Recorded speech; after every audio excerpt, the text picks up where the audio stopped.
Hello student, आज की class में हम लोग 822 AW जो 2022 का पेपर है वो सॉल्व करने वाले हैं। इसके पहले हम लोगों ने 2023 का पूरा सेट और 2022 का एक सेट हम लोगों ने सॉल्व कर लिया है।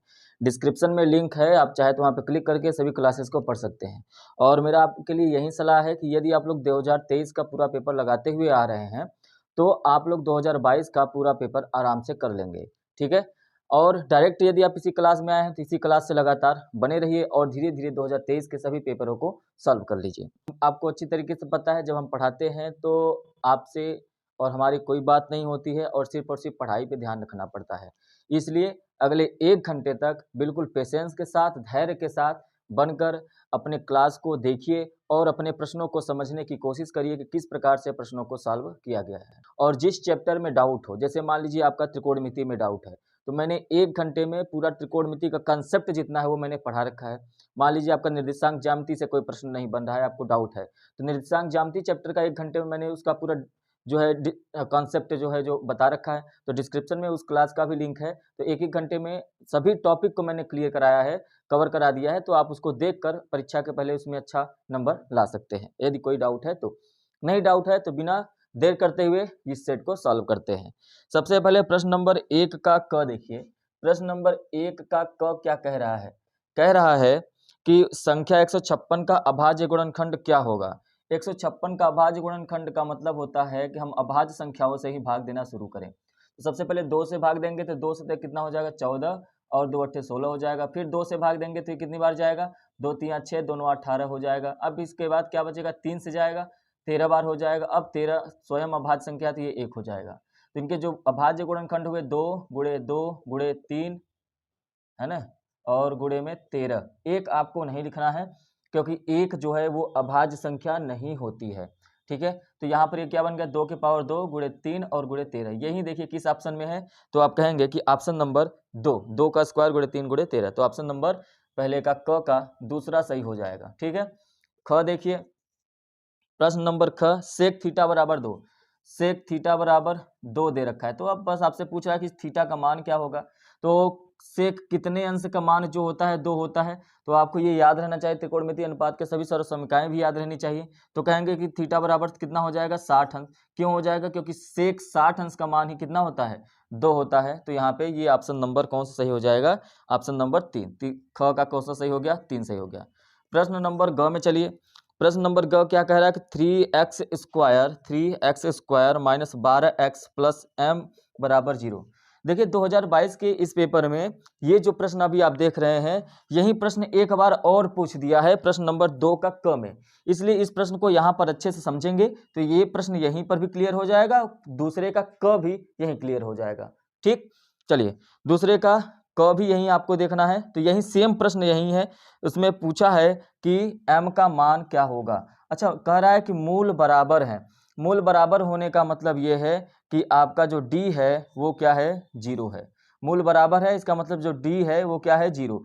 इसका मतलब d का बराबर क्या होता है, तो आप कहेंगे बी स्क्वायर माइनस 4ac, ये होता है d का मान। अब ये bac कहाँ से आए, तो आप कहेंगे कि bac यहाँ से आएगा। तो इसका कंपेरिजन करेंगे ax square plus B X plus C बराबर 0। तो कहेंगे कि a का मान क्या हो गया, तो कहेंगे a बराबर 3 है। b का मान क्या हो गया, तो b का मान क्या है -12 है, -12। और c का मान क्या है, तो c का मान क्या हो जाएगा, कहेंगे c का मान m है। अब देखिए a b c का मान निकल गया, d का मान कितना है, तो अब हमने माना है 0, तो यहाँ पे लिख देंगे 0। b स्क्वायर मतलब -12 का स्क्वायर माइनस, इसके बाद माइनस करेंगे 4 गुणे a का मान कितना है, a का मान 3 है, रख देंगे। c का मान कितना है, c का मान m है, m रख देंगे। क्लियर है, तो 0 बराबर क्या होगा -12 का स्क्वायर करेंगे तो 144 आएगा, माइनस चाहते हैं 12m हो गया। ठीक है, -12m को इस तरफ लेके आएंगे तो +12m हो जाएगा। तो 12m बराबर क्या हो गया 144, और उसके बाद m बराबर क्या हो जाएगा 144 बटे में 12, काट देंगे तो m का मान कितना आ गया 12 आ गया। तो m का मान 12 हो जाएगा। तो ये आपका ऑप्शन नंबर कौन सा सही हो गया 4, ग का ऑप्शन नंबर 4 सही हो गया। ठीक है, समझ में आया। तो ये आपका दूसरे का क भी हो गया यहीं पे। प्रश्न नंबर घ आपके सिलेबस से कटा हुआ है, तो सीधे अंग पे चलते हैं। प्रश्न नंबर अंग देखिए क्या कह रहा है, 1 से 10 तक धनात्मक सम संख्याओं का समांतर माध्य क्या होगा। बस आपको फार्मूला याद होना चाहिए कि समांतर माध्य बराबर होता है कुल संख्या, सॉरी कुल योगफल बटे में कुल संख्या, ठीक है, कुल योगफल बटे में कुल संख्या। तो कह रहा है कि 1 से 10 तक की धनात्मक, तो 1 से 10 तक की धनात्मक सम संख्या, तो 1 से 10 तक यदि सम संख्याओं को लिखो तो 2, 4, 6, 8 और 10, 10 तक है ना, 10 को भी शामिल करेंगे। तो ये वो संख्याएं हैं, तो इनका सभी का क्या करना है, योग, कुल योगफल, तो कुल योगफल योग जोड़ दीजिए और बटे में कुल संख्या कितनी है, 1, 2, 3, 4, 5 है, तो कुल संख्या 5 हो गया। यही आपको समांतर माध्य निकालना है, तो समांतर माध्य निकाल दीजिए, सबको जोड़ दीजिए, 6, 4, 10, 8, 2, 10 और 10, मतलब 30 बटे में हो गया 5, काट देंगे तो कितना आ गया 6। तो कहेंगे कि समांतर माध्य जो होगा सम संख्याओं का वो हो जाएगा 6 हो जाएगा। क्या हो जाएगा, 6, और ऑप्शन नंबर अंक का तीसरा सही हो जाएगा। ठीक है, चलिए इसके बाद प्रश्न नंबर 6, इसमें क्या कह रहा है कि बिंदु 2 है, एक तो है 2, -3 और एक बिंदु है 10, y। तो इसमें दूरी का मात्रक दिया है। देखिए दूरी बराबर आपको फॉर्मूला याद होना चाहिए कि दूरी बराबर होता है अंडर रूट में x2 - x1 का whole square plus y2 - y1 का होल स्क्वायर, ये दूरी बराबर होता है। तो यहाँ पर ये दोनों बिंदुएं दे रखी हैं, दूरी बराबर क्या देखा है, दूरी बराबर दे रखा है 10, ये आपको दिया है। यहाँ पे देखिए इसको x1 y1 मानिए, इसको x2 y2 मानिए, और आपको साफ साफ दिखाई दे रहा है कि x1 का मान 2 है, y1 का मान -3 है, x2 का 10 है, y2 का y है। सभी मान को उठाकर इसमें रख दीजिए। तो दूरी का मान 10 है, तो कहेंगे 10 बराबर अंडर रूट में क्या हो जाएगा, x2 - x1, x2 का मान 10 है -2, 10 - 2 का whole square plus y2 - y1, मतलब कहेंगे y -3, तो ये क्या हो जाएगा, -3 का होल स्क्वायर हो जाएगा। ठीक है, चलिए दोनों पक्षों का वर्ग कर देंगे। यहाँ पे दोनों पक्षों का, ये आपको लिखना नहीं है इतना, क्यों, क्योंकि आपको पता है कि ऑप्शन वाले हैं, ये आपको समझाने के लिए मैं लिख रहा हूँ। दोनों पक्षों का वर्ग करेंगे तो ये 100 हो जाएगा, 10 का स्क्वायर, और इधर का स्क्वायर कर देंगे तो ये अंडर रूट हट जाएगा, इधर 10 - 2 8 का स्क्वायर 64 हो गया, प्लस ये माइनस माइनस प्लस 3 हो गया, इसका होल स्क्वायर। ठीक है, यहाँ पर हो गया। अब देखिए 64 को इस तरफ लेके आएंगे तो 100 - 64 हो जाएगा, मतलब ये कितना आ जाएगा, कहेंगे 36 आ गया। तो 36 बराबर क्या हो गया, y + 3 का होल स्क्वायर हो गया। तो y + 3 का होल स्क्वायर, स्क्वायर जब इस तरफ आएगा तो ये किस में हो जाएगा, अंडर रूट में। तो यहाँ पे लगा देते हैं अंडर रूट 36 बराबर क्या आ गया, y + 3 आ गया। ठीक है, तो अंडर रूट 36 का मतलब मान होता है ±6 हो जाएगा, बराबर y + 3। 3 को इस तरफ एक बार भेजिए प्लस से, तो y बराबर एक बार क्या हो जाएगा, 3 को आपने इस तरफ भेजा तो यहाँ पे +6 था, तो -3 + 6 कितना आ गया, तो कहेंगे ये आ गया 3। फिर एक बार y का मान क्या आ जाएगा, तो यहाँ पे -3 तो होगा, लेकिन -6 तो क्या हो गया, -1, मतलब y का जो मान आएगा वो -9 और 3 आएगा, और ऑप्शन में आपके यहाँ पे दिया है दूसरा। तो च का कौन सा सही हो जाएगा, तो कहेंगे च का दूसरा सही हो जाएगा। क्लियर है, तो ये हो गए बहुविकल्पी। दूसरे का क, प्रश्न नंबर दूसरे का क, प्रश्न नंबर दूसरे का जो क है वो आपको मैंने यहाँ पे बता रखा है, यही है दूसरे का क भी यही है ना, प्रश्न नंबर दूसरे का क भी यही है, तो आप इसको लगा लेंगे। ठीक, चलिए आगे बढ़ते हैं। दूसरे का ख और ग सिलेबस से कटा हुआ है, उसको नहीं लगाना है।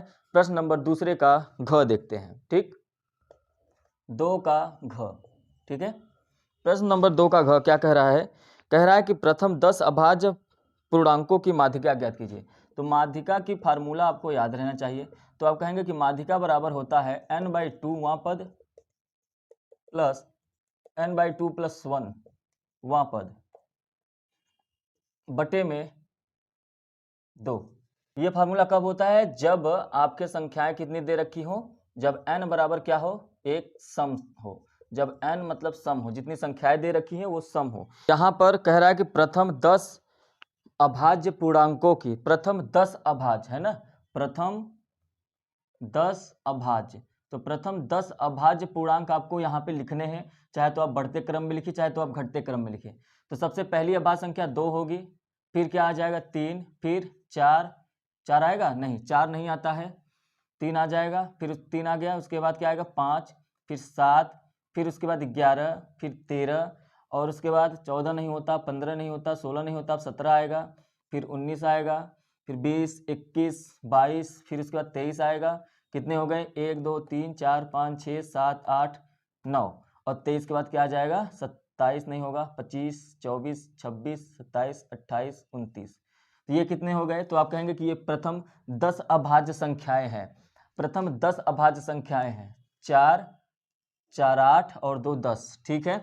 अब देखिए यहाँ पे कह रहा है कि n/2वां पद, टोटल कितने पद हैं? तो आप कहेंगे कि 10 पद है। इसका मतलब n का मान कितना दे दिया? तो कहेंगे कि n बराबर कितना हो गया? 10 हो गया। टोटल 10 संख्याएं हैं। इसका मतलब 10/2वां पद है ना, प्लस 10/2 प्लस 1वां पद, ये हो गया, बटे में क्या हो गया? 2 हो गया। अब इसके बाद 10/2 का मतलब ये 5 हो गया, 10/2 का मतलब 5 प्लस 1, मतलब यहाँ से कह रहा है कि 5वां पद प्लस 6वां पद, है ना, 5 1 6 हो गया, 6वां पद बटे में 2। देखिए 5वां पद क्या है? तो कहेंगे 1 2 3 4 5, 5वां पद 11 है, 6वां पद क्या हो जाएगा? 13 हो जाएगा। मतलब यहाँ पर 11 प्लस 13 जोड़ देंगे, 5वां पद 11, 6वां पद 13 बटे में 2 हो गया। अब इसको जोड़ दीजिए तो हो गया 24 बटे में 2, काट देंगे तो क्या आ गया? 12। तो कहेंगे कि प्रथम 10 अभाज्य संख्याओं का जो माध्यिका है वो होता है 12। तो ये 12 आपका क्या हो जाएगा? कहेंगे कि ये आपका आंसर हो जाएगा। प्रश्न नंबर 3 का क कह रहा है कि 26 और 91 का अभाज्य गुणनखंड विधि द्वारा एलसीएम और एचसीएफ ज्ञात करना है। तो सबसे पहले 26 का गुणनखंड करेंगे, अभाज्य गुणनखंड, 2 13 हो जाएगा, फिर 13 1 हो जाएगा। उसके बाद क्या है? 91, तो 91 पहले 7 से कटेगा, 13 हो जाएगा, 13 ये 1 हो गया। तो कहेंगे कि 26 बराबर है 2 गुणे 13 और 91 बराबर है 7 गुणे 13। तो कहेंगे जो HCF होगा, मतलब HCF का मतलब मौस, जो मौस होगा जो दोनों में कॉमन है, तो दोनों में कॉमन क्या है? 13, तो मौस कितना हो गया? 13। और कहेंगे जो LCM होगा, लस होगा, वो क्या हो जाएगा? तो वो जो दोनों में कॉमन है वो, और उसके बाद जो दोनों कॉमन नहीं है वो। तो सबके लिख दिया, जो 13 दोनों में कॉमन था 13 मैंने लिख दिया, जो कॉमन नहीं है, एक तो यहाँ पे 2 कॉमन नहीं है 7, तो उसको भी लिख देंगे, जो बच गए सब लिख देंगे। तो अब ये क्या हो गया? ये हो गया 18 2 182 हो गया। तो कहेंगे इसका जो एलसीएम आएगा वो 182 आएगा, और जो एचसीएफ आएगा, मौस आएगा, वो क्या आएगा? 13 आएगा। ठीक है, आसान प्रश्न है। तीसरे का ख देखिए, ख क्या कह रहा है? कह रहा है कि P के किन मानों के लिए समीकरणों की जोड़ी Px 4x, ठीक है, तो 4x plus P Y plus 8 बराबर 0, ये दो आपके रैखिक समीकरण दिए गए हैं। 2x प्लस 2y प्लस 2 बराबर 0, दो रैखिक समीकरण दिए गए हैं। इसका एक अद्वितीय हल है। क्या है? अद्वितीय हल। और अद्वितीय हल का मतलब होता है a1 upon a2 is not equal to b1 upon b2।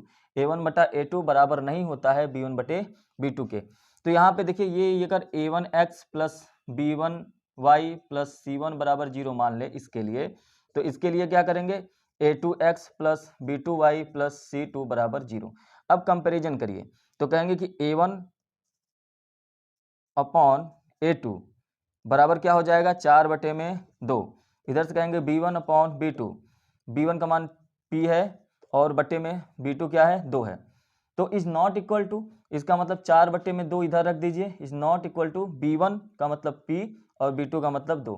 देखिए नीचे दोनों क्या है? बराबर है, तो ये आपस में कट जाएंगे, ऐसे समझ लीजिए। तो 4 is not equal to p, तो आप कहेंगे p का जो वो मान होना चाहिए कि 4 अगर आप यहाँ पे रख देंगे तो ये अद्वितीय हल नहीं रह जाएगा। मतलब 4 के बराबर p नहीं होना चाहिए, बल्कि p का मान 4 के अलावा चाहे जो रखिए वो सभी क्या हो जाएंगे? अद्वितीय हल हो जाएंगे। लेकिन यदि आप p का मान यदि 4 रख दिए, इसलिए तब वो अद्वितीय हल नहीं होगा।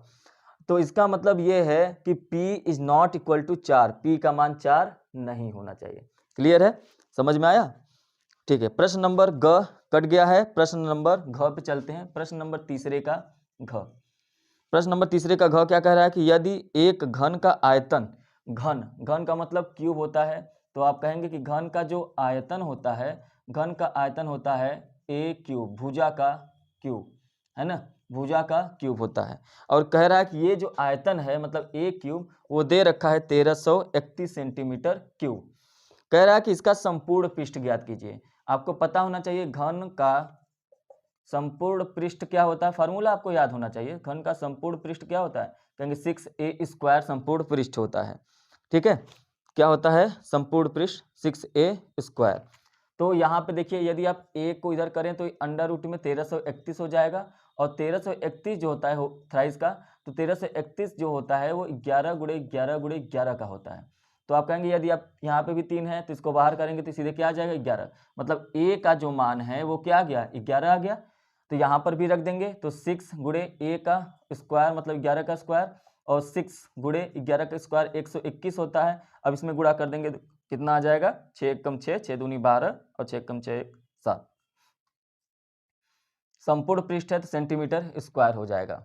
क्लियर है, तो ये हो गया आपका संपूर्ण पृष्ठ, घन का संपूर्ण पृष्ठ 726 सेंटीमीटर स्क्वायर हो जाएगा। चलिए प्रश्न नंबर अब हम लोग 4 में चलते हैं। प्रश्न 4 का हम लोग सॉल्व करेंगे। सबसे पहले कह रहा है कि सिद्ध कीजिए 3√2 एक अपरिमेय संख्या है। तो हम सबसे पहले ये मान लेंगे कि माना 3√2 बराबर एक परिमेय संख्या है, एक परिमेय संख्या है। अच्छा, आपने ये माना है कि √3 जो है वो एक परिमेय संख्या है, माना हमने।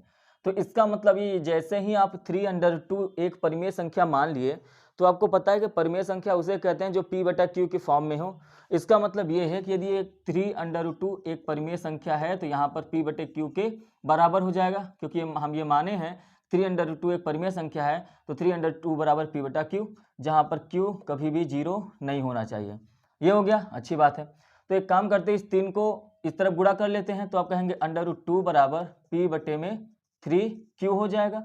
अच्छा, यहाँ पर आपको एक चीज़ याद रखिए कि यहाँ पर आपने ये कहा कि p/3q, ये भी तो p/q के फॉर्म में ही है, अच्छी बात है। इसका मतलब ये क्या हो जाएगा, p/3q एक परिमेय संख्या हो जाएगा। देखिए आप ये कहेंगे कि p/3q एक परिमेय संख्या है, एक परिमेय संख्या है।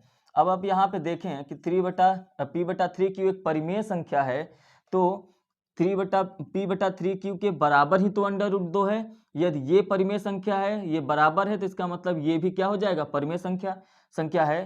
तो √2 भी एक परिमेय संख्या हो जाएगी, √2 भी एक परिमेय संख्या हो जाएगी, है ना। लेकिन क्या कि क्योंकि हम लोग तो इतना तो जानते ही हैं, इतना हम लोग पढ़े ही हैं कि √2 तो परिमेय संख्या होती नहीं है, √2 तो अपरिमेय संख्या होती है। लेकिन यह इस बात का विरोध करता है, यह इस बात का विरोध करता है, क्या करता है भाई, इस बात का विरोध करता है कि √2 एक अपरिमेय संख्या है, क्योंकि हम लोग तो जानते हैं, तो इसका विरोध कर रहा है कि नहीं कर रहा है, अपरिमेय संख्या है। ठीक है, इसलिए जो हमने कल्पना की है, इसलिए जो हमने कल्पना की है वह असत्य है या वह गलत है। क्या कल्पना हमने की थी कि 3√2 एक परिमेय संख्या है। अतः आप कहेंगे, अतः 3√2 एक अपरिमेय संख्या है। यदि वो परिमेय नहीं है तो क्या हो जाएगी, अपरिमेय संख्या है। समझ में आया, बहुत ही आसान होता है, 2 ही स्टेप में इसका कंप्लीट हो जाता है। बस आपको ये पता होना चाहिए कि परिमेय संख्या क्या होता है और अपरिमेय संख्या क्या होता है। चैप्टर नंबर 1 जो आपका वास्तविक संख्या है, रियल नंबर्स है, वो मैंने आपको क्लास 1 घंटे में पढ़ा रखा है। वहाँ पर जितने भी अभ्यास बनते हैं वो मैंने आपको करा भी रखा है, तो वहाँ पर 1 घंटे में आपका पूरा टॉपिक क्लियर हो जाएगा। तो डिस्क्रिप्शन में लिंक है उस क्लास का, जहाँ पर 1-1 घंटे में मैंने लगभग सारे चैप्टर कंप्लीट करा दिए हैं। तो 1-1 घंटे में देखकर आप अपना कंसेप्ट क्लियर कर सकते हैं। कंसेप्ट का क्लास है वो, तो कंसेप्ट आपका क्लियर हो जाएगा, तो प्रश्न करने में, सॉल्व करने में कोई दिक्कत परेशानी नहीं आएगी, आपका सारा डाउट क्लियर हो जाएगा।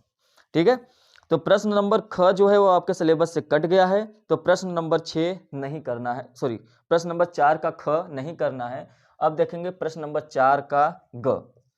प्रश्न नंबर 4 का ग देखते हैं। कह रहा है कि 6 मीटर लंबाई वाले एक ऊर्ध्वाधर स्तंभ की भूमि पर छाया 4 मीटर है। तो यहाँ पे देखिए प्रश्न क्या कह रहा है, उसी के अकॉर्डिंग हम लोग काम करेंगे। कह रहा है कि 6 मीटर लंबाई वाले एक ऊर्ध्वाधर स्तंभ, 6 मीटर लंबाई वाले एक ऊर्ध्वाधर स्तंभ को हमने मान लिया ये 6 मीटर, यहाँ से यहाँ तक एक स्तंभ है जिसकी लंबाई 6 मीटर है। इसकी जो भूमि पर छाया बनी है वो बनी है, मान लेते हैं ये छाया बन गई, ये यहाँ से यहाँ तक, यहाँ से लेके यहाँ तक छाया बनी है। इसकी जो यहाँ से यहाँ तक छाया बनी है वो 4 मीटर की छाया बनी है। वो कितनी बनी है? 4 मीटर की छाया बनी है यहाँ से लेके यहाँ तक। और ये 6 मीटर कहाँ से है? यहाँ से यहाँ तक 6 मीटर है। कह रहा है जबकि उसी समय एक मीनार की छाया, हम मानते हैं कि एक मीनार यहीं पर है ना, जिसकी छाया की लंबाई 28 मीटर है। यदि हम यही मान लें, इसके बगल में जस्ट एक और मीनार मान लें, तो इसकी छाया भी तो यहीं पड़ेगी। लेकिन याद रखेंगे कि यहाँ पर आप जैसे ही एक मीनार मानेंगे तो इससे बड़ा होगा, क्योंकि ये 6 मीटर का था तो 4 मीटर का बना है। और ये कितने मीटर का होगा टोटल, कि कितने का बने, तो इसकी जो परछाई होगी वो कहाँ पर बनेगा? वो बनेगा इसके कहीं आगे, है ना, इसके अकॉर्डिंग। क्योंकि ये 4 मीटर का है तो ये टोटल कितने मीटर का है? तो ये कहेंगे कि ये यहाँ से लेके इसकी जो छाया बनी है यहाँ तक 28 मीटर की बनी है। अगर 28 मीटर की बनी है तो यहाँ से यहाँ तक तो 4 मीटर है, यहाँ से यहाँ तक कितना हो जाएगा? तो कहेंगे कि यहाँ से यहाँ तक 24 मीटर हो जाएगा, है ना, क्योंकि 4 मीटर यहाँ पे है तो 24 मीटर यहाँ पे है। ये बड़े वाले की छाया हो गई। तो यहाँ से यहाँ तक लंबाई हमको नहीं पता है तो इसको हम लोग x मान लीजिए या h मान लेते हैं, h मान लिया हमने। क्लियर है? अब देखिए आपके सामने एक चित्र बन के आया है। इस चित्र को थोड़ा सा अगर हम ऐसे घुमा दें, कैसे घुमा दें? इस तरीके से, इस वाले बेस को नीचे कर दें ऐसे, ठीक है। यदि आपने ऐसे किया तो तो आपके सामने एक चित्र बन के ऐसे सामने आएगा, इस तरीके से, है ना, जहां पर ये 90 डिग्री होगा, ये जो होगा 90 डिग्री, ये वाला, ठीक। अब यहां पर एक और इस तरीके से बनेगा, सॉरी, अब यहां पर एक और इस तरीके से बना देंगे ये वाली लाइन।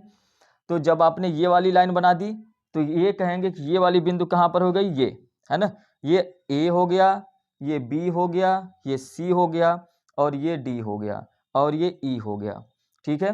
तो आप कहेंगे कि ये A हो गया, और उसके बाद इसको B मान लेते हैं, इसको C मान लेते हैं, और ये आपका B पर ये D हो गया, और ये E हो गया। तो AD कितना दिया है? कहेंगे 4 मीटर, ठीक है। उसके बाद DB कितना दिया है? तो DB है आपका 24 मीटर। AE कितना है? तो कहेंगे AE 6 मीटर है, 6 मीटर, ठीक है। और उसके बाद EC कितना है? तो H मीटर है। क्या हो गया? H। आपको यहाँ पे साफ साफ कुछ ना कुछ दिखाई दे रहा होगा। ये जो आपने चित्र यहाँ पे बनाया छाया वाला, सेम यही चित्र यहाँ पर तो बना है।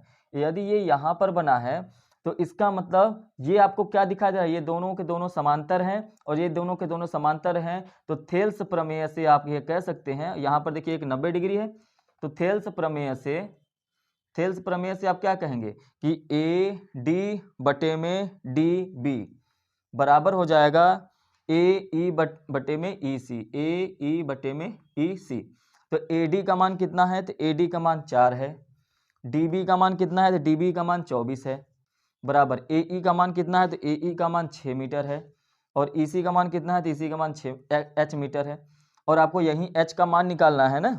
क्या कह रहा है? मीनार की ऊंचाई बताइए। तो ये जो हमने बाद में, ये स्तंभ हो गया 6 मीटर वाला, और AC क्या है? मीनार है, ठीक है। तो आप यहाँ पे लिख सकते हैं कि AC बराबर मीनार, है ना, और उसके बाद AE बराबर स्तंभ। तो यहाँ पर आपने लिख दिया है कि AC और मीनार के लिए, ठीक है। तो यहाँ पे देखिए इसको काट दीजिए। तो काट देंगे तो कैसे काटेंगे? कहेंगे 4 6 का 24 होता है, 6 का इसमें गुणा कर देंगे, 6 स्क्वायर हो जाएगा, मतलब 36 बराबर H। तो आप कहेंगे कि जो H का मान आया है ना वो 36 आया है। लेकिन याद रखेंगे ये जो H है यहीं तक है, ये जो H है इसमें देखिए यहीं तक है। कहाँ से? CE का मान है। लेकिन आपको निकालना क्या है? AC का, मतलब मीनार मतलब AC यहाँ से लेके यहाँ तक। तो जो मीनार की ऊंचाई होगी, मीनार बराबर क्या है? AC है। और AC का मतलब है कि AE plus EC, AE plus EC। और AE का मान कितना आया है? कितना दिया है? AE का मान 6 है, प्लस EC का मान कितना आया है? 36 आया है। EC का मतलब H, और 36 6 कितना हो गया? 42 मीटर हो गया। और यही आपका आंसर हो जाएगा, यही आपका क्या हो जाएगा? आंसर हो जाएगा, ठीक है। उम्मीद है कि ये प्रश्न आपको समझ में आया होगा। ये प्रश्न जो है लग रहा होगा कि ये प्रश्न जो है ऊंचाई और दूरी का है, हालांकि आप ये एनसीईआरटी का प्रश्न है। एनसीईआरटी में आप समरूपता वाले चैप्टर में देखेंगे त्रिभुज में, तो ये सवाल दिया हुआ है, तो आप वहां से भी जाकर समझ सकते हैं। लेकिन उम्मीद है कि ये प्रश्न आपको समझ में आ गया होगा। जैसे इस चित्र को आप इस तरीके से बनाए हैं, तुरंत आपका सवाल सॉल्व हो गया। समझाने में इतना टाइम लगा है, लेकिन एक बार यदि आप समझ लेंगे तो प्रश्न को आराम से कर लेंगे, कोई दिक्कत परेशानी नहीं है। ये हो गया प्रश्न नंबर 4 का ग हो गया।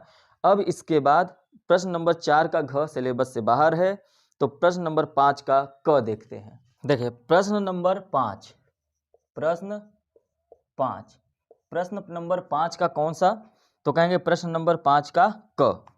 प्रश्न नंबर 5 का क आपको लगाना है, ध्यान से देखिए। प्रश्न नंबर 5 का क में क्या कह रहा है कि ऐसे दो क्रमागत विषम धनात्मक पूर्णांक, देखिए क्रमागत धन पूर्णांक, चाहे वो सम बोले चाहे वो विषम बोले, याद है ना, क्रमागत धन पूर्णांक होने चाहिए, चाहे वो सम बोले चाहे विषम। पहले शुरू करेंगे x से, फिर दूसरा x+2 होगा, फिर x+4 होगा, फिर x+6 होगा। जितने क्रमागत संख्याएं बोलेगा इसी तरीके से आप निकालते जाएंगे।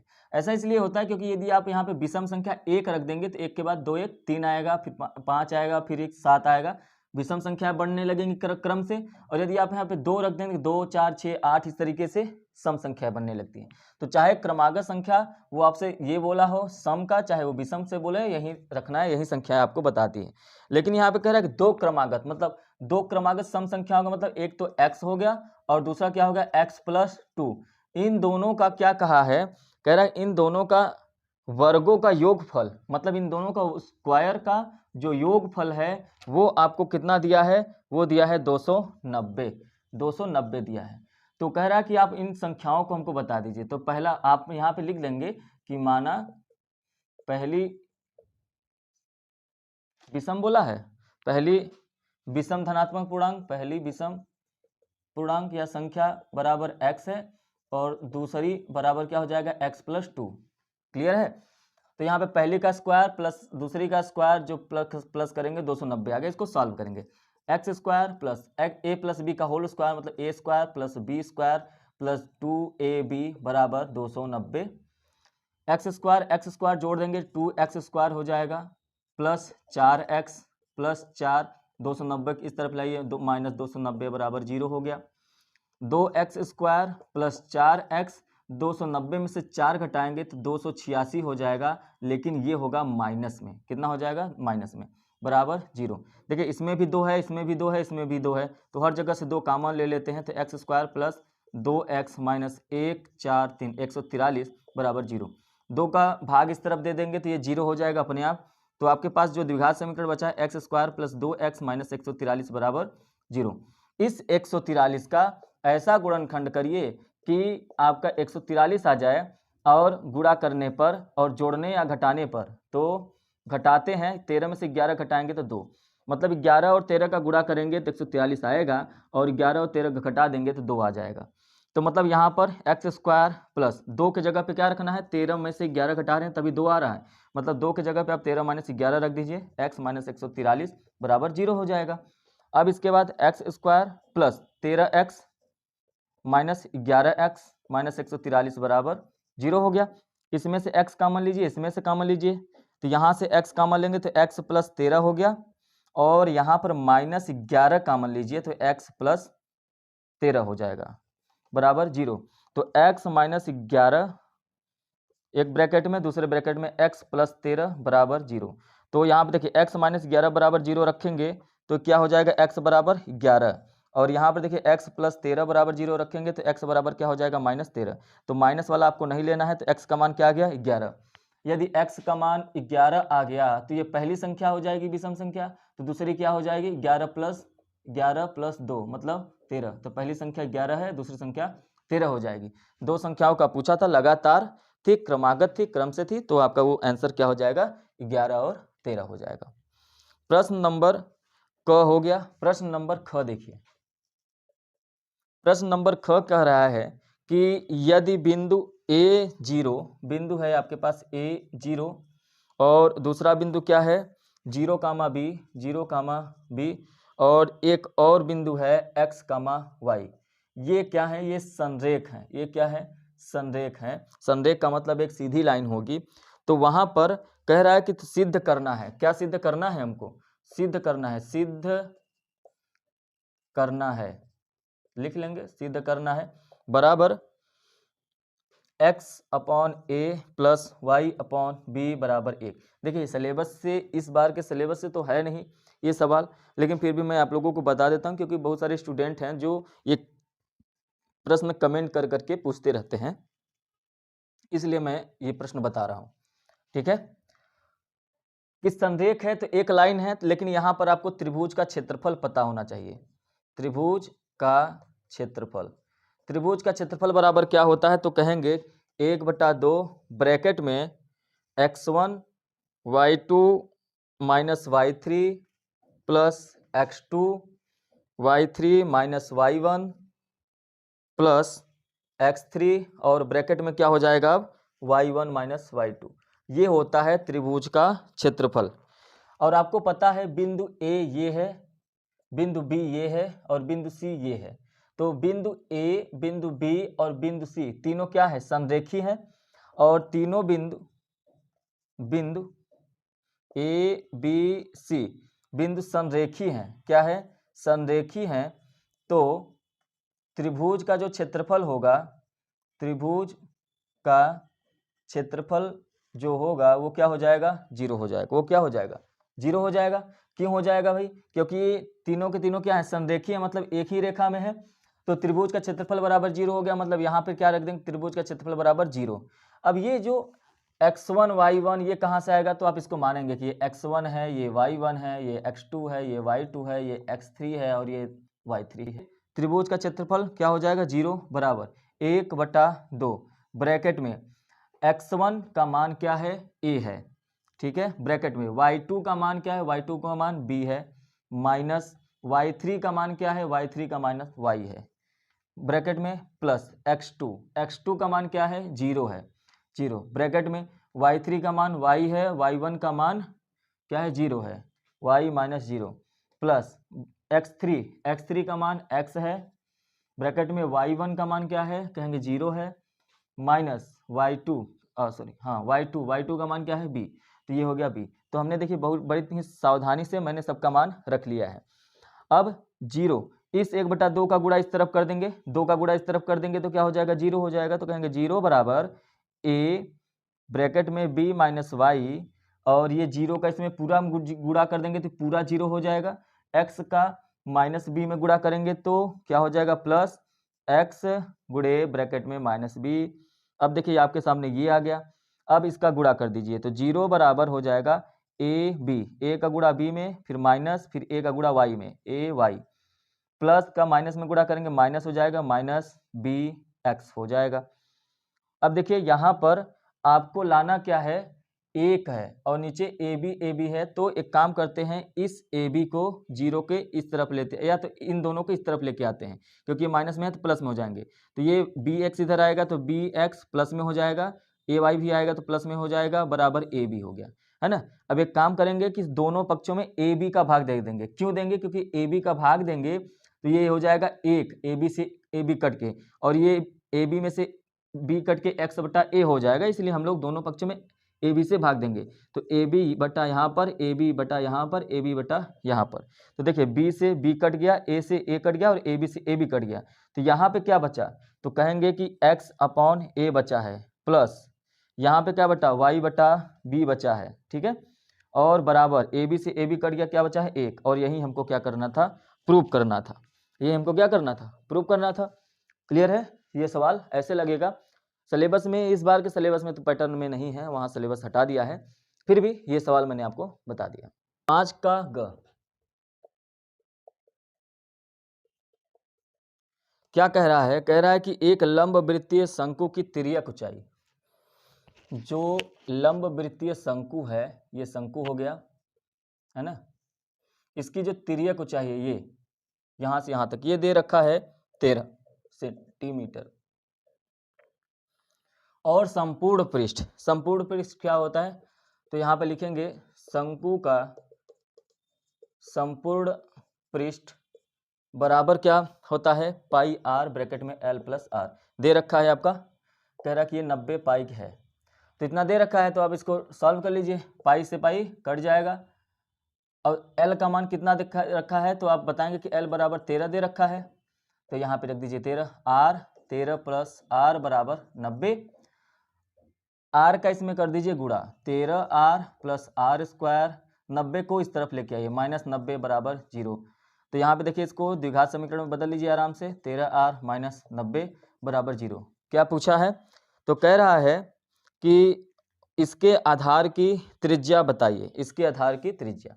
अच्छा, तो यहाँ पर आर का मान ही निकालना है, अब द्विघात समीकरण से आप लगा दीजिए, 90 का ऐसा गुणनखंड करना है कि 2 गुणनखंड करने हैं, जोड़ने या घटाने पर 13 है, तो आपको पता है कि 18 में 5 का गुणा करेंगे 90 आएगा, और 18 में से 5 घटा देंगे तो क्या आ जाएगा, 13 आ जाएगा। तो यहाँ पे आर स्क्वायर प्लस 13, 13 का मतलब 18 माइनस 5, तो 18 माइनस 5 जो है 13 के स्थान पर रख दिए, आर माइनस 90 बराबर 0, r square plus 18 r minus 5 r minus 90 बराबर 0। यहाँ से आर कॉमन ले लीजिए, आर प्लस 18 हो जाएगा, माइनस 5 कॉमन ले लीजिए, आर प्लस 18 हो जाएगा बराबर 0, आर माइनस 5 दूसरे ब्रैकेट में आर प्लस 18 हो जाएगा बराबर 0, आर माइनस 5 बराबर 0, तो आर बराबर 5, और दूसरा करेंगे आर प्लस 18 बराबर 0, तो आर बराबर माइनस 18, जो कि इसको आपको नहीं लेना है, आर बराबर क्या आ गया 5। तो आपका यही आंसर लाना था, आर का मान ही, तो त्रिज्या पूछा था, तो जो त्रिज्या ये आर है ये क्या आ गया, तो कहेंगे त्रिज्या बराबर आपका आ गया 5 सेंटीमीटर, 5 सेंटीमीटर, यही आपका क्या हो जाएगा, आंसर हो जाएगा। पांचवे का ग। प्रश्न नंबर 5 का घ देखिए, प्रश्न नंबर 5 का घ।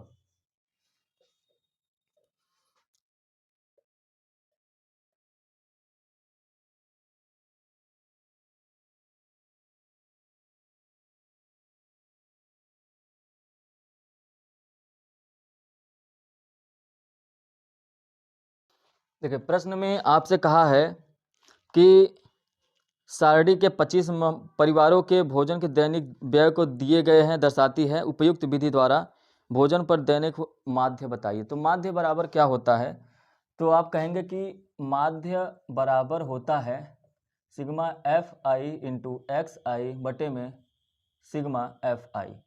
Sigma F I into X I का मतलब एफ आई दिया हुआ है, एक्स आई निकालने के बाद एफ आई एक्स आई का गुणा करिए, और सिग्मा का मतलब पूरा सिग्मा एफ आई एक्स आई जोड़ दीजिए।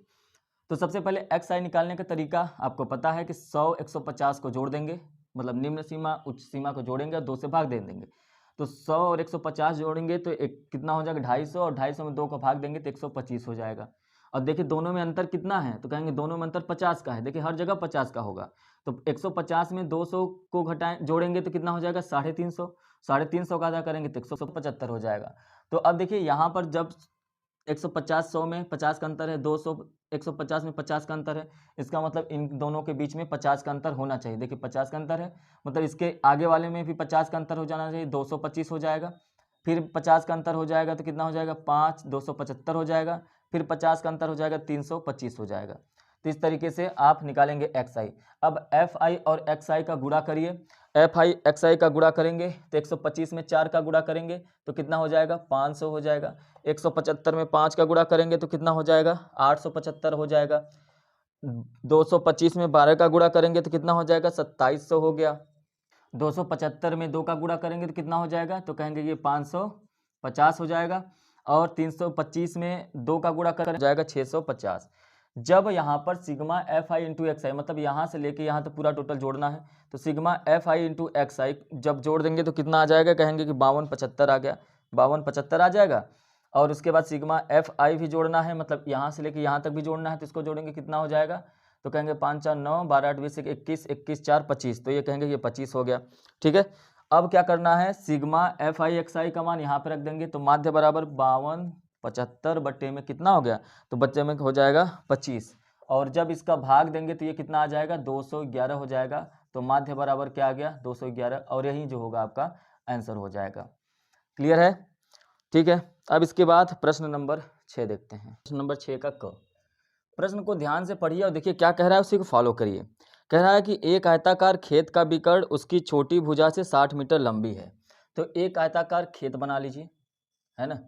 इसका जो कह रहा है कि विकर्ण, खेत का विकर्ण, खेत का विकर्ण जो है उसकी छोटी भुजा, अच्छा इसकी छोटी भुजा ये होगी, इसकी छोटी भुजा से 60 मीटर अधिक लंबा है। यदि इसकी छोटी भुजा x है तो खेत का विकर्ण क्या हो जाएगा, x प्लस 60, मतलब ये जो लंबाई है यही तो विकर्ण है, ये x प्लस 60 हो गया। क्लियर है।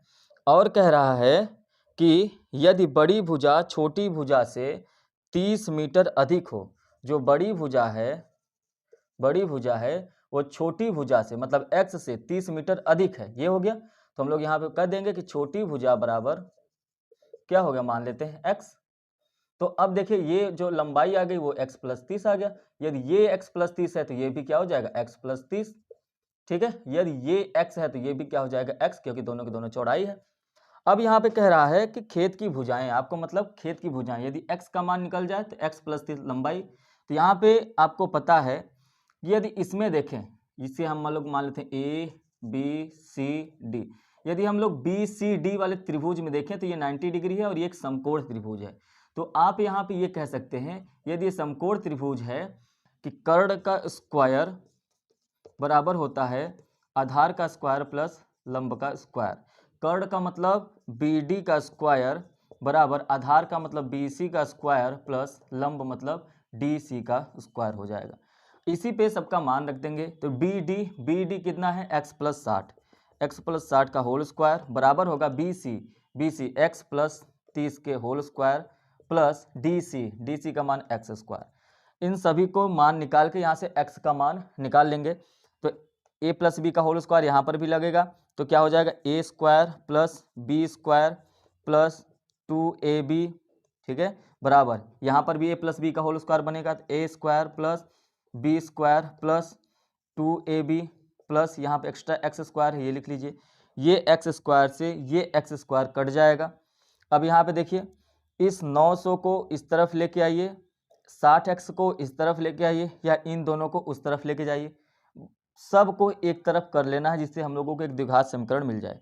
तो एक काम करते हैं, इन्हीं लोगों को उस तरफ लेके जाते हैं। इस तरफ क्या लिखा हुआ है पहले वो लिख लेते हैं, x square plus 60x, x के सामने ही 120 को उस तरफ लेके जाएंगे तो माइनस 120x प्लस 900 लिखा हुआ है, 3600 को उस तरफ लेके जाएंगे तो माइनस 3600 हो जाएगा बराबर 0। इस तरफ कुछ नहीं बचा। अब देखिए यहाँ पे 60x में से 120x घटाएंगे तो कहेंगे एक्स स्क्वायर माइनस 60x बचेगा, प्लस नहीं होगा, यहाँ पे माइनस होगा। 3600 में से 900 घटा देंगे तो 2700 बचेगा, लेकिन किस में बचेगा, बड़ा किसका अंक है 3600, तो यहाँ पे माइनस बराबर 0। अब आपको यहाँ पे ये करना है कि 2700 का ऐसा गुणनखंड करना है कि वो आ जाए क्या, 90 और 30 का यदि गुणा करें तो 2700 आ जाएगा, और इनको यदि घटा दे 90 और 30 को तो क्या आ जाएगा 60। ठीक है, तो ऐसा गुणनखंड करना था जिससे कि 2700 आ जाए और इन्हीं दोनों को घटाने या जोड़ने पर 60 आ जाए, तो घटाएंगे तो 60 आ जाएगा। 60 के जगह पे हम लोग लिखेंगे 90 माइनस 30, तो यहाँ पर इसको आगे लिखते हैं x square minus 60x minus 2700 बराबर 0 है। तो एक्स स्क्वायर माइनस 60 के जगह पे 90 माइनस 30, 90 माइनस 30 x माइनस 2700 बराबर 0 हो जाएगा। अब इसके बाद x square minus 90x minus minus plus 30x minus 2700 बराबर 0 हो गया, है ना। x का गुणा भी अंदर मैंने कर दिया, माइनस का भी गुणा कर दिया, तो ये आ गया। कॉमन ले लेंगे इन दोनों में से, तो यहाँ से यदि आप कॉमन लेंगे तो ये हो जाएगा x कॉमन में x माइनस 90, यहाँ पर यदि आप प्लस 30 कॉमन ले लीजिए तो x माइनस 90 ये भी हो जाएगा बराबर 0। तो x माइनस 90 दोनों तरफ से कॉमन लेंगे, x प्लस 30 बच गया बराबर 0, x माइनस 90 बराबर 0। तो आप कहेंगे कि x बराबर 90 हो गया, x प्लस 30 बराबर 0, तो 30 उस तरफ जाएगा तो x बराबर माइनस 30 हो गया। तो माइनस वाला तो हमको लेना नहीं है, तो आप कहेंगे कि x का मान क्या है 90, और x आपने क्या माना था छोटी भुजा, तो छोटी भुजा जो हो गई, छोटी भुजा बराबर x है और वो है 90। तो बड़ी भुजा क्या है, तो आप कहेंगे कि बड़ी भुजा बराबर क्या था, तो कहेंगे बड़ी भुजा x प्लस 30 है, x प्लस 30 का मतलब 90 प्लस 30, तो कितना आ जाएगा, तो कहेंगे कि 120 आ गया। ठीक है, तो ये आपका आंसर आ जाएगा x बराबर 90 मीटर, ये और ये 120 मीटर। तो आपसे यही पूछा था प्रश्न में कि खेत की भुजाएं क्या है, तो खेत की भुजाएं आपके मिलके चलिए 90 और 120 मीटर। ठीक है, चलिए प्रश्न नंबर 6 का ख आपके सिलेबस से कट गया है, ग भी सिलेबस से कट गया है। प्रश्न नंबर सीधे घ में चलते हैं। नंबर 6 का घ देखिए, कह रहा है कि वर्ग अंतराल दिया हुआ है, आपकी बारंबारता दिया हुआ है, तो कह रहा है बारंबारता सारणी से माध्यिका। तो जो भी आपसे पूछे पहले उसका आप लिखिए फार्मूला। तो आप कहेंगे कि माध्यिका बराबर होता है L प्लस ब्रैकेट में n/2 माइनस सी एफ बटे में f इंटू एच। तो ये क्या हो गया, तो ये कहेंगे माध्यिका बराबर होता है जी। यदि ये माध्यिका बराबर होता है तो यहाँ पर ये n/2 CF, तो यहाँ पे CF भी निकालना पड़ेगा आपको। CF का मतलब बारंबारता निकालना पड़ेगा, तो यहाँ से हम लोग इसका बारंबारता निकाल लेंगे। और आपको पता है कि बारंबारता कैसे निकाला जाता है, CF को संचयी बारंबारता कहते हैं और ये F को बारंबारता कहते हैं। तो सबसे पहले 2 के सामने 2 लिखिए, फिर इस 2 को इस 4 में जोड़िए 6 हो जाएगा, इस 6 को इस 7 में जोड़िए 13 हो जाएगा, इस 13 को इस 3 में जोड़िए 16 हो जाएगा, इस 16 को इस 2 में जोड़िए 18 हो जाएगा। ठीक है, तो ये हो गया। अब आपको ये पता है कि यहाँ पर ये जो 18 आया है यही होता है n/2 के बराबर होता है, या तो अब ये कह सकते हैं कि सिग्मा एफ आई के बराबर n होता है ना, सिग्मा एफ आई के बराबर सॉरी n/2 नहीं सिर्फ n होता है। या तो आप इसको जोड़ दीजिए तो भी क्या आएगा 18 आएगा, तो भी n के बराबर ये हो गया। तो आपके ऊपर है, तो आप यहाँ पर भी लिख सकते हैं कि n बराबर क्या आ गया 18। तो n बराबर क्या आ गया, तो n बराबर आ गया आपका 18। तो n/2 आपको पता करना है, n/2 का मतलब 18/2 मतलब 9। तो n/2 ये जो 9 आया है ना, देखिए किन के बीच में आता है, तो कहेंगे कि 6 के बाद आता है और 13 के पहले आता है। तो ये जो 6 है, जो छोटा वाला नंबर है, इसी को कहते हैं CF। तो CF में संचयी बारंबारता क्या हो गया, 6 निकल के आ गया। अब आप कहेंगे कि ये जो 13 है, 13 का जो माध्यक वर्ग होता है, यहाँ पे ये जो 7 है ना, ये आपका क्या हो जाएगा, ये आपका 7 हो जाएगा FI। मतलब जो F आया है वो आपका क्या दे रखा है 7। और यहाँ पर जो माध्यक वर्ग जो निम्न सीमा है इसको कहते हैं L। तो L बराबर क्या आ गया 20, और इन्हीं दोनों के डिफरेंस मतलब किसी का भी डिफरेंस निकालेंगे 10 ही आएगा, तो इन दोनों का जो डिफरेंस होता है H वो आ गया 10। ये जो आया है इसके मान को यहाँ पर रख दीजिए, आपका माध्यिका निकल के चला आएगा। तो L का मान कितना है, तो कहेंगे L का मान 20 है, प्लस n/2 का मान कितना है 9, माइनस CF का मान कितना है 6 बटे में F का मान कितना है 7 ब्रैकेट में इंटू H का मान कितना है, तो कहेंगे 10। अब इसके बाद सॉल्व करिए, 20 प्लस 9 में से 6 गया 3 गुणे 10/7। ठीक है, तो 7 में इसका गुणा कर देंगे तो 140 हो जाएगा, प्लस 30 बटे में 7, और ये आ गया 170/7। ठीक है, तो पूछा क्या माध्यिका पूछा है, तो 170/7 आ गया, और इसका इसमें भाग दे देंगे 24.1 आ जाएगा, और यही आपका क्या हो जाएगा आंसर हो जाएगा। तो प्रश्न नंबर 6 आपका कंप्लीट हो गया। प्रश्न नंबर 7 में देखते हैं, प्रश्न नंबर 7 का क देखते हैं। नंबर 7 का करना है क का जो पहला है वो करेंगे, उसके बाद अथवा वाला प्रश्न करेंगे। ओके, तो कह रहा है कि एक नाव पुल की ओर आ रही है किसी क्षण। अच्छा, जो जो प्रश्न कहता है बस आपको वहीं बनाना है, आपका आंसर आ जाएगा। देखिए कह रहा है एक नाव पुल की ओर आ रही है, तो पहले यहाँ पर हम लोग कहते हैं कि ये यहाँ पर एक नाव है। ठीक है, ये जो नाव है ये पुल यहाँ पे है, ठीक, ये पुल की ओर आ रही है। तो एक नाव पुल की ओर आ रही है, उसके बाद किसी क्षण पुल का उन्नयन कोण 30 अंश देखा गया। मतलब इस समय यदि पुल का जो कोण देखा गया यहाँ पर, तो जो उन्नयन कोण आया वो कितना आया 30 अंश देखा गया। उसके बाद कह रहा है कि नाव उसी चाल से 4 मिनट चलने के बाद, इसका जो चाल आया है वो अभी अंतर नहीं हुआ, चाल सेम ही है। तो 4 मिनट बाद मतलब वो यहाँ पर आ गया, तो यहाँ से यहाँ तक की जो दूरी हो जाएगी वो आपको मान लीजिए ये जो दूरी हो जाएगी D मान लेते हैं। ठीक है, अब यहाँ पर ये 4 मिनट में आ गया, तो अब कह रहा है जब 4 मिनट में आ गया तो उसके बाद पुल का जो यहाँ पर पुल का जो उन्नयन कोण है वो 60 अंश हो जाता है। ठीक, नाव को पुल तक पहुँचने में कितना समय लगेगा। अब यदि ये यहाँ से यहाँ तक आ जाए तो कितना समय लगेगा, तो यहाँ पर ये D दूरी थी D1, तो यहाँ पे D2 मान लीजिए। कितना समय लगेगा इसको यहाँ से यहाँ आने में। अब इसकी ऊंचाई हमको नहीं पता है, तो इसकी ऊंचाई हम लोग मानेंगे h। अब देखिए प्रश्न आपके सामने है, लेकिन यहाँ पर थोड़ा सा समस्या है आपके सामने कि ये हम लोगों को दूरी तो पता नहीं है, क्योंकि हमको लंब बटा आधार ही तो करना है। तो आधार मतलब दूरी, और दूरी हमको नहीं पता है, तो पहले हम लोग दूरी पता करेंगे। ठीक है, नामकरण कर लेते हैं A B C और ये हो गया D। तो सबसे पहले आप ध्यान से देखिए कि दूरी बराबर होता क्या है, तो कहेंगे दूरी बराबर चाल गुणे समय होता है। है ना। डिस्टेंस जो होता है वो आपका स्पीड इंटू टाइम होता है। तो यदि आप देखें तो जो d1 है, पहले d1 की दूरी यदि आप निकालें तो चाल हर जगह वही है, हम लोग चाल मान लेते हैं x। आप यहाँ पे मान लीजिए कि चाल बराबर x, माना चाल बराबर x, ठीक है, तो चाल x है। समय कितना लगा, तो जब आप d1 की निकाल रहे हैं तो आपको पता है कि यहाँ से यहाँ आने में 4 मिनट का समय लगा है, ठीक है। तो आप कहेंगे समय कितना लगा, 4 मिनट, मतलब देखिए यहाँ पे d1 बराबर क्या आ गया, तो कहेंगे 4x आ गया, ठीक है।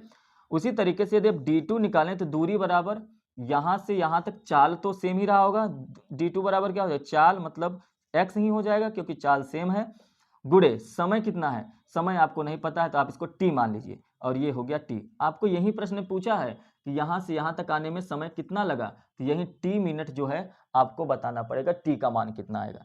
तो आप देख रहे हैं यहाँ पर d2 का मान कितना आ गया, तो कहेंगे कि xt आ गया, tx आ गया, क्या आ गया, tx। तो यहाँ पर देखिए d1 का भी मान पता चल गया और यहाँ पे d2 का भी मान पता चल गया। अब रखते हैं सबसे पहले त्रिभुज ADC में, त्रिभुज ADC में तो आप कहेंगे tan थीटा बराबर, tan थीटा का मतलब 60 अंश बराबर लंब बटे आधार होता है। लंब क्या है, h है, आधार कितना है, d2 है, मतलब d2 का मतलब ये xt है ना, xt लंब बटे आधार। यहाँ पर एक काम करते हैं, पहले d2 लिख देते हैं, d2 tan 60 अंश का मान कितना हो गया, √3 बराबर h बटे में d2 का मान कितना है, तो आप कहेंगे कि tx है, d2 का मान tx है, ठीक है।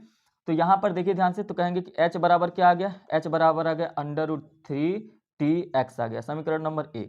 त्रिभुज अब किस में देखेंगे, ABC में, 30 अंश वाले में देखते हैं। त्रिभुज ABC में यदि आप देखें तो कहेंगे कि tan कितने का, 30 अंश का, tan 30 अंश बराबर क्या हो जाएगा, लंब बटे आधार, लंब मतलब h और आधार का मतलब यहाँ से यहाँ तक d1 plus d2, d1 plus d2, याद रखेंगे d1 प्लस d2, तो कहेंगे कि d1 प्लस d2 आधार ये हो गया। tan 30 अंश का मान 1/√3 होता है बराबर h का मान क्या है हमको नहीं पता है, कोई बात नहीं है, लेकिन d1 प्लस d2 तो पता है। d1 का मान कितना है, तो d1 का मान कितना है, 4x है, ठीक है, प्लस d2 का मान कितना है, तो d2 का मान कितना है, tx है, tx रख दीजिए। अब देखिए यहाँ पर ये आप चाहे तो इसको ऐसे कर सकते हैं कि h बराबर 4x प्लस tx बटे में √3, इसको यहाँ पे लेके चले आए, तो ये कहेंगे क्वेश्चन नंबर सेकेंड हो गया। अब यदि आपको क्वेश्चन नंबर फर्स्ट और सेकेंड पता ही है तो आप एक काम कर सकते हैं कि क्वेश्चन नंबर फर्स्ट को सेकेंड में रख दीजिए। समीकरण 1 को 2 में रखने पर, समीकरण ए को 2 में रखने पर, तो आप रखिए समीकरण 1 को 2 में रखिए, समीकरण नंबर 2 है, तो h का मान क्या है, समीकरण h बराबर दिया है 4x प्लस tx बटे में क्या है, √3, h का मान क्या है, √3 tx बराबर 4x प्लस tx बटे में √3, √3 का गुणा इसमें करेंगे तो √3 गुणा हो जाए 3tx हो गया बराबर 4x प्लस tx, है ना। tx को इस तरफ लेके आइए तो 3tx में से 1tx घटा देंगे तो कितना आ जाएगा, तो कहेंगे 2tx आ जाएगा बराबर 4x, ठीक है। x से x कट जाएगा, 2 से 1 काटिए 2 आ गया, तो कहेंगे t बराबर कितना आ गया, तो t बराबर आ गया आपका 2 मिनट आ गया, तो यही आपका आंसर हो जाएगा क्योंकि यही आपसे पूछा है। बात के क का अथवा वाला प्रश्न देखते हैं, अथवा के बाद जो प्रश्न दिया हुआ है, कह रहा है कि एक मीनार के आधार से 100 मीटर और 25 मीटर दूरी उसी समतल पर स्थित पर दो बिंदु एक जो सीधी रेखा में है। जैसा जैसा प्रश्न कह रहा है वैसा बनाइए। एक मीनार है और ये भूमि हो गया, तो कह रहा है कि मीनार के आधार से 100 मीटर और 25 मीटर दूर उसी समतल स्थित पर दो बिंदु है। तो एक 100 मीटर पे है, तो यहाँ से यहाँ तक हम मान लेते हैं ये 100 मीटर है, और एक 25 मीटर है यहाँ पर है, तो यहाँ से यहाँ तक की दूरी हम मान लेते हैं 25 मीटर है, ठीक है। तो कह रहा है कि दो बिंदुओं A और B, तो ये A है और ये क्या हो गया, B है। कह रहा है कि जो एक सीधी रेखा में ही है उन पर मीनार के उन्नयन कोण एक दूसरे के कोटि पूरक है, मतलब ये यदि आपका थीटा है तो ये आपका क्या हो जाएगा, 90 माइनस थीटा, 90 माइनस क्या हो जाएगा, थीटा हो जाएगा, ठीक। तो ये क्या हो जाएगा, 90 माइनस थीटा हो गया। इसी को कहते हैं कोटि पूरक कोण।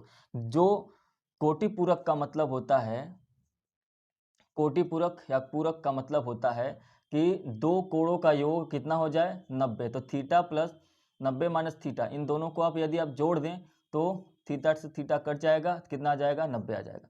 इसलिए हमने यहाँ पे थीटा माना, तो दूसरा हमने क्या माना थीटा माइनस 90 माइनस थीटा। कह रहा है कि मीनार की ऊंचाई बताइए। ये यहाँ से यहाँ तक ऊंचाई हम लोग h मान लेते हैं, मीनार की ऊंचाई बतानी है। तो देखिए सबसे पहले ध्यान से देखिए, यदि आप ध्यान से देखें तो सबसे पहले इसका नामकरण कर लेते हैं ए। अच्छा यहाँ पे ये बिंदु दिया है ए बी दिया है, तो इसको सी मान लेते हैं, इसको डी मान लेते हैं। अब देखिए ध्यान से, यदि हम लोग त्रिभुज सी डी ए में देखें, इस बड़े वाले में देखें, त्रिभुज सी डी ए में, तो आप ये कह सकते हैं ना कि tan थीटा बराबर tan थीटा, थीटा मतलब ये है ना, थीटा बराबर लंब बटे आधार, लंब का मतलब h, आधार का मतलब यहाँ से यहाँ तक की दूरी, तो कितना है 100 मीटर, लंब बटे आधार। ठीक है, तो आप यहाँ पे देखिए ध्यान से, तो यहाँ पर ये कह सकते हैं कि tan थीटा का जो मान आ गया वो h बटे 100 है। क्लियर है, तो ये आपका समीकरण नंबर 1 हो गया। फिर उसके बाद त्रिभुज, अब करते हैं सी बी डी में, सी बी डी में, तो अब इसमें क्या करेंगे भाई, इसमें भी tan थीटा, लेकिन थीटा का मान यहाँ पे क्या है 90 माइनस थीटा, बराबर होता है लंब बटे आधार, लंब का मतलब h और आधार का मतलब क्या हो गया 25 हो गया, क्योंकि यहाँ से यहाँ तक 25 ही है। tan 90 माइनस थीटा का मान होता है cot थीटा, तो cot थीटा बराबर हो गया h बटा 25। तो आपको ये पता होना चाहिए कि यदि हम लोग इसको tan थीटा के बराबर करें तो ये 25 बटे h हो जाएगा। क्या हो जाएगा 25 बटे h। क्यों हो जाएगा, क्योंकि आपको पता है कि cot थीटा बराबर होता है 1 बटे tan थीटा, इसलिए ये हो गया। ये समीकरण नंबर 2 हो गया। समीकरण नंबर 1 और समीकरण नंबर 2 की तुलना करें तो समीकरण 1 का मान ऐसे लिख दीजिए, समीकरण 1 का मान 2 में रखने पर, 2 में रखने पर, तो 2 क्या दिया है tan थीटा बराबर 25 बटे h, और tan थीटा का मान यहाँ पे दिया है h बटा 100, तो h बटा 100 बराबर 25 बटे में h हो जाएगा।